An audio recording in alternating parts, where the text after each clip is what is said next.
ਵਾਹਿਗੁਰੂ ਜੀ ਕਾ ਖਾਲਸਾ ਵਾਹਿਗੁਰੂ ਜੀ ਕੀ ਫਤਿਹ। जन्म साखी 10 गुरुओं की सूरज प्रकाश ग्रंथ साखी गुरु गोविंद सिंह जी की आज्ञा मानने की आज्ञा मानने की व्याख्या। एक दिन गुरु जी दीवान की ओर आ रहे थे कि रास्ते में एक सिख दीवार पर लेप कर रहा था। दीवार के ऊपर थोबा लेप मारते समय उससे गुरुजी के पैजामे के ऊपर चीखड़ की चीखे पड़ गए। गुरुजी ने अपने सेवकों से कहा कि इस लिपाई करने वाले को जोर का एक थप्पड़ मारो। यह बात सुनकर कई सिखों ने दौड़कर उसको थप्पड़ जा मारे। बहुत थप्पड़ों की मार से वह गरीब सिख बेहोश हो गया। उसकी यह दशा देखकर गुरुजी ने अपने सेवकों को कहा, मैंने एक सिख को थप्पड़ मारने की आज्ञा दी थी, परंतु आप सबने ही इस गरीब को एक एक थप्पड़ मारकर इसे बेहोश कर दिया है। सिखों ने कहा, महाराज, हमने आप जी का हुक्म माना है। गुरुजी ने कहा कि यदि हमारा हुक्म मानते हो तो इस सिख को कोई अपनी लड़की का रिश्ता दे दो। गुरुजी का यह वचन सुनकर सब चुप हो गए। सबको चुप देखकर गुरुजी ने कहा, गुरुजी का हुक्म तब ही यथार्थ है यदि गुरु के सारे हुक्म माने जाए, परंतु तुमसे सिक्खी दूर है। आसान हुक्म मानने लेते हो तथा कठिन समय चुप धारण कर लेते हो।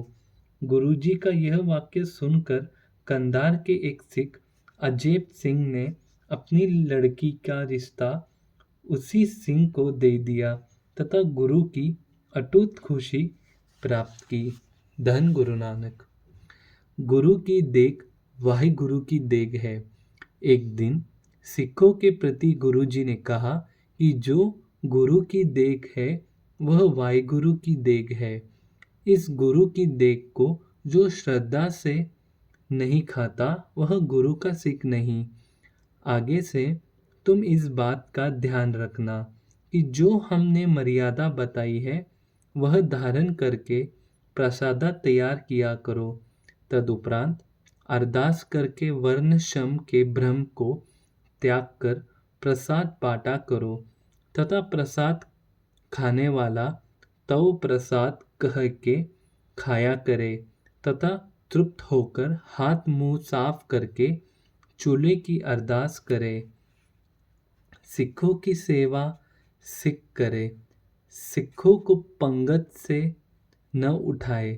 जो एक बार पेट भर कर खा ले तथा फिर लोभ करे अथवा सिख के घर बुरी नज़र से देखे वह सिख अवश्य ही नरक में जाएगा। धन श्री गुरु गोबिंद सिंह जी महाराज।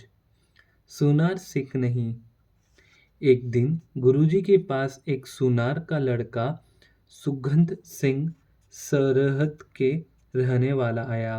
वह बड़े प्रेम से गुरुजी को पंखा फेरा रहा था। गुरुजी ने उसको पूछा कि सरहद अभी आबाद है।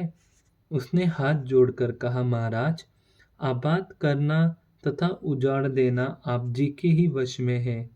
गुरुजी ने कहा, सरहद के उजड़ने में थोड़ा ही समय रहता है, तुम यहाँ न रहो। गुरुजी का हुक्म मानकर वह लड़का गुरुजी के पास आनंदपुर आ गया। एक दिन गुरुजी ने उसको कहा, अपनी कृत किया करो।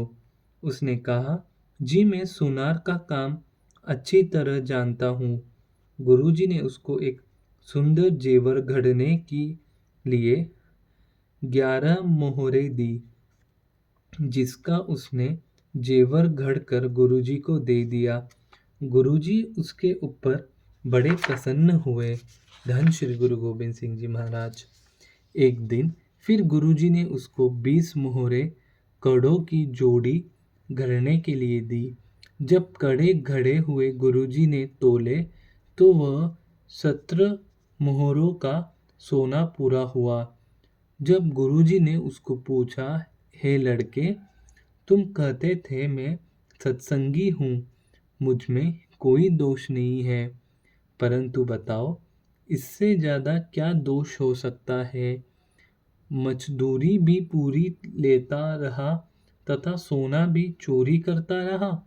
जब उसने कोई उत्तर न दिया तो गुरुजी ने कहा, सुनार सिख नहीं तथा रेवड़ी प्रसाद नहीं हो सकती।